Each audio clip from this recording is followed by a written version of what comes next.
right, welcome back.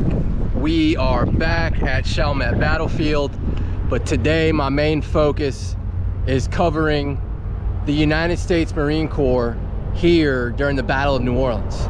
So I'm gonna touch on a few points and I'm gonna walk in there and I'm gonna show you around. We're gonna head to Battery 1 and the first redoubt, which is all the way in there into the battlefield closest to the Mississippi River. But today I'm gonna share a really cool story about a really badass Marine. His name was Major Daniel Carmick. He was the second highest ranking officer in the United States Marine Corps before he received a really bad wound at the Battle of New Orleans. During the War of 1812, it was actually his third tour here in New Orleans. And this is really cool. So we've all heard the nicknames that Marines have. One is Devil Dog, the other Leatherneck. Major Daniel Carmick is credited for establishing the nickname Leatherneck for the Marines. For 9 years, he wore a leather neck piece, which was part of the original United States Marine Corps uniform. And I guess from wearing it so much, even after it was out of style or out of regulation, he continued to wear it. And then they got the name Leatherneck, all because of Major Daniel Carmick. So let's walk inside. We'll walk through the battlefield and I'll tell you all about the United States Marine Corps here at the Battle of New Orleans. All right, we're standing at Battery 1 and Forward Redoubt. So Battery 1 and a redoubt were built where the levee actually stands today. Okay, so the main focus today is the United States Marine Corps at the Battle of New Orleans. And as I'd already mentioned, Major Daniel Carmick, legendary Marine, was commanding about 50 or so Marines here during the Battle of New Orleans. So there's a few things I want to touch on, and one is, you can see here on this map, right? So here's the Mississippi River. Mississippi River is right over on the other side of that levee. And then Battery 1. So I told you already that Battery 1 was where the levee is today, back in 1814 during the battle. But what you see here is, okay, U.S. Artillery Corps would be manning Battery 1. In between U.S. Navy at Battery 2 is the 7th U.S. Infantry. And then attached here, the U.S. Artillery Corps at Battery 1 were the United States Marines. Now, I took a couple of notes here, and what I want to touch on is, I've seen in certain historical narratives and texts that Major Daniel Carmick actually took over Plauchet's Battalion of Orleans. Jean-Baptiste Plauchet was a Louisiana militia officer and businessman who played a key role in the Battle of New Orleans during the War of 1812. A native of New Orleans, he commanded a battalion of local militia, including many French-speaking Creoles and former privateers. Major Plauchet's troops were positioned in between the 7th Infantry and Major Lacoste along the Rodriguez Canal. Okay, so another interesting fact here is that Carmick's detachment of 50 Marines would actually fall under the command of First Lieutenant Francis Barbin Bellevue. Bellevue was a Creole native of New Orleans who was commissioned into the Marine Corps around 1812. So as Carmick is off doing his thing with Plauchet's Orleans Regiment, the other Marine Corps officer here, First Lieutenant Bellevue, took over the detachment of 50 Marines to lead those men in battle. Like I said, there's a ton to cover here at the Battle of New Orleans here at the Chalmette Battlefield, but today the main focus is the United States Marine Corps. So I'll just give you a little view plantation over here. So all of this was part of the battlefield here, what we're looking at, where my finger points, okay? The Rodriguez Canal that I've talked about before stretched all the way down the entire width of the battlefield. So let's keep...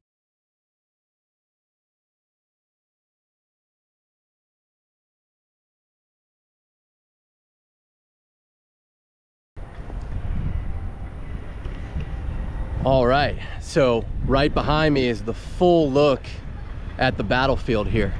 So right now I'm standing in between Battery 4, would be right over here, and then we walked from that way. So Plauche's Battalion of Orleans that Major Daniel Carmick took over.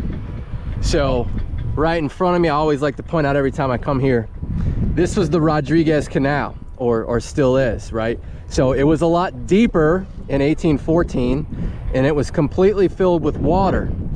And then right where I'm standing was an 8 to 12 foot wall.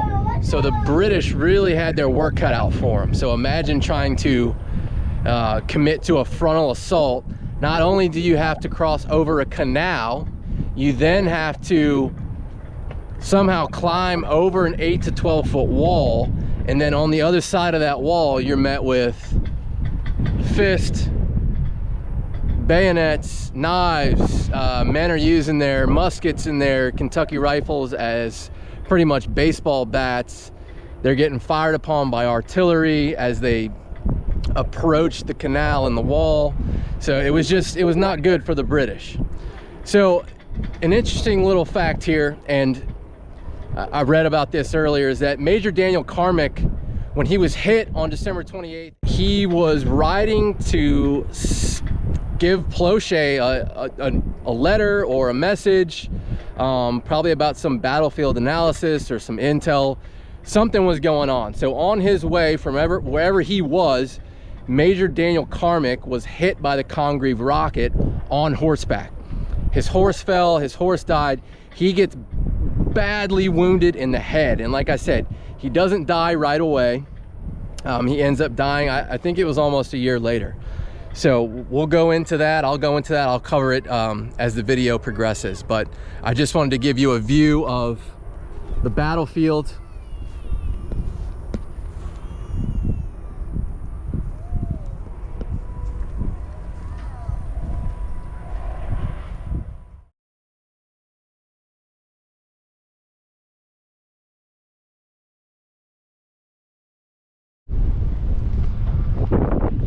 So right behind me is the Chalmette Battlefield Visitor Center, and then this massive monument, the Chalmette Monument. The kiddos, they've been here a couple of times. Baby boy's first visit to the battlefield. So there's a bunch of different historical placards surrounding the monument, and this is the United States Marines. Let's see if I can get out of the sun so you can read it. Since 1804, the United States Marine Corps had been in New Orleans defending the city and the new Louisiana Purchase. The Marines contributed to all facets of the American victory against the British during the New Orleans campaign.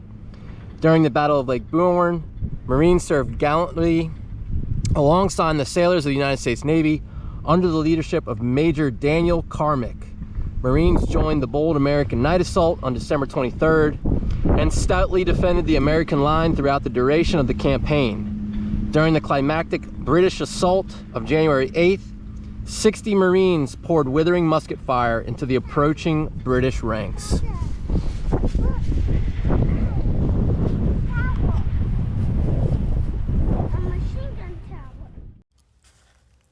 At the start of the War of 1812, the United States Marine Corps had about 1,000 officers and men, just over half its authorized strength, making recruiting, retention, and training persistent challenges. Though Marines distinguished themselves in key naval engagements, their small numbers limited their ability to meet the Navy's demands at sea and ashore. Despite the Commandant's preference for shipboard service, Marines fought alongside the Army on the Great Lakes and defended Norfolk and Baltimore. Their most notable land actions came at the Battle of Bladensburg and the Battle of New Orleans.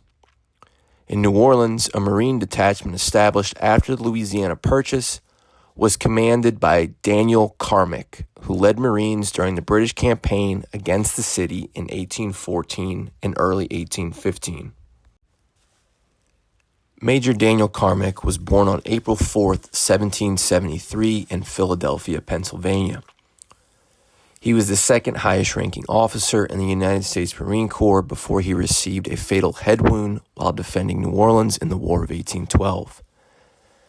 As I had mentioned earlier, he did not die on the battlefield. It would be several months later that he passed away.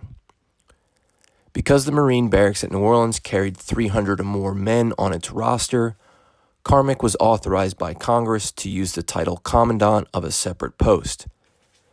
Previously, only the ranking officer in the command of all the corps was allowed to use the title Commandant. Carmick's tour of duty in New Orleans during the War of 1812 was his third. He had previously served there in 1804 through 1805 and again in 1807. William Ward Burroughs, the second Commandant of the Marine Corps, once described Daniel Carmick as a man of spirit. In Marine Corps history, Carmick traditionally is credited with helping to establish the nickname Leatherneck for the Marines. The leather stock or neck piece, which was part of the original Marine Corps uniform, was worn for 9 years by Carmick, who only laid it aside because it was out of fashion. Daniel Carmick was appointed a Marine lieutenant in 1798 and quickly rose to captain, becoming one of the early senior officers of the Corps. During the quasi-war with France, he served aboard the USS Constitution and led a daring raid at Puerto Plata to capture a French privateer and disable a coastal fort. After assignments in the Mediterranean and various posts, he was repeatedly stationed in New Orleans following the Louisiana Purchase. Promoted to major in 1809, he commanded Marines there during the War of 1812. At the Battle of New Orleans, as I mentioned earlier, he was severely wounded by a British Congreve rocket while delivering orders to Major Plauchet along the American line. He never fully recovered and died in 1816 from his injuries. Major Carmick is buried in the St. Louis Cemetery No. 2 in New Orleans.